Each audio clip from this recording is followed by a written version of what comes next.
Hello, everyone. Welcome to Off the Court with Harvard Council. Today, I just want to share with you a little something that I went through the other day. Um, I was going through my normal routine and I was getting up. I got prepared that morning to go and work out and do my regular routine. And so I get in my car and I'm on my way to the gym to work out. So I get probably about halfway there and I notice that uh, some lights come on in the car, indicating that something's wrong. And so I turn around and come back home, and I said, well, I'll just take the car back and I'll get another car and just go on back. But as I was coming back, I got a little frustrated because at the same time, this vehicle that I was driving, I just got it out of the shop. Okay. And to kind of make a long story short, I was having some issues with it before. So we took it to the shop and had the guy put the computer on it, and the computer stated that it needed an alternator. Okay, so I wasn't satisfied with that, so I went to another place just to get to double check it to make sure that that's what it was, and that place said it needed an alternator as well.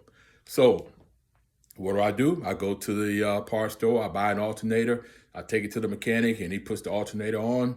Everything looks good, cranks right up, running, lights off, no problem. So we get it home. And so that next morning, that's when I get in the car and I'm driving, and all of a sudden the lights come back on again. All right. So now at this time, I start to get a little frustrated because now you're kind of interrupting my flow of the day, because this is my development time. This is my personal development time. This is my space where I do what I do during this time frame. And it was a little frustrating too, because I don't like for my cars to be down. I like for my cars to be running, at all times. And if they're not working, then I get them fixed and then keep it going. But after spending the money on the alternator and getting the alternator put on, when I'm finding out that that's not the problem, so now I come back home, and when I turn around to come back home, I'm a little frustrated, a little flustered, because it's kind of messed up my day. And at the same time, I want my car to be working. So in my mind, I'm thinking, you know what? Forget it, man. It's just messed up my whole day. I'm not going to go work out today. I'm not going to do what I normally do today. I'm just going to come home and just do whatever. I'm not going to work out today, you know. And so my point that I want to share with you today is that a lot of times things happen in our lives, especially the first part of the day. Things happen in our lives, and like I always say, it don't matter what happens, it's how you respond to what happened. And that particular day, I started off and I didn't respond the right way because I was getting upset because now my day has been interrupted.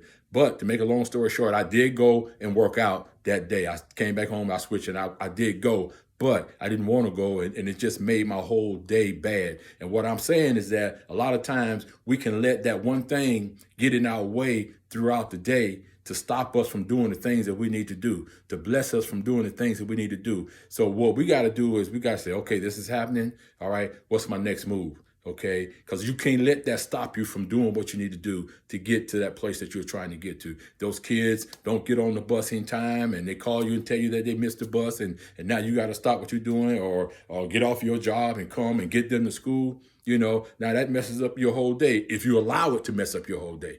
Okay, if you allow it, and that's the key, if you allow it to mess up your whole day. And I almost allowed that in that situation to mess up my whole day, but I didn't allow it to mess up my day. I went on and did what I had to do anyway, because all you can do is all you can do. The car is what it was. It wasn't nothing I could do at that time of the morning anyway, because this is like 4 o'clock in the morning. So it wasn't much I could do anyway.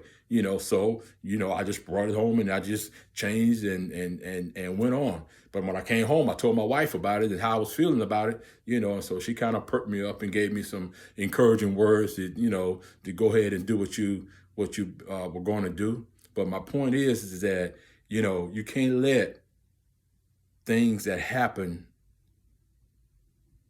stop you, especially things that are negative, stop you from going through your day, because it can upset your day. And when it upsets your day, it's like a trickle effect, man. It's like everything else is going to be messed up, because how you start your day is how your day is going to go. If you started out positive, it's going to go positive. If you started off on a negative, it's going to go negative. So I just wanted to share with you today that just make sure when you start your day, even if things happen that you didn't think was going to happen, and just, unforeseen circumstances come your way that morning. All right. Hey, figure out the best way to go about it and keep it moving, man. And keep it moving. Because if you don't, it's going to mess up your whole day. And it almost messed up my whole day. It almost took me out of my normal routine, So, and it can easily do it, man. It can easily do it. So don't let that morning, that first thing in the morning, a bad thing, don't let it take you out of your day. Okay? I hope this has been a blessing to you. Have a great day.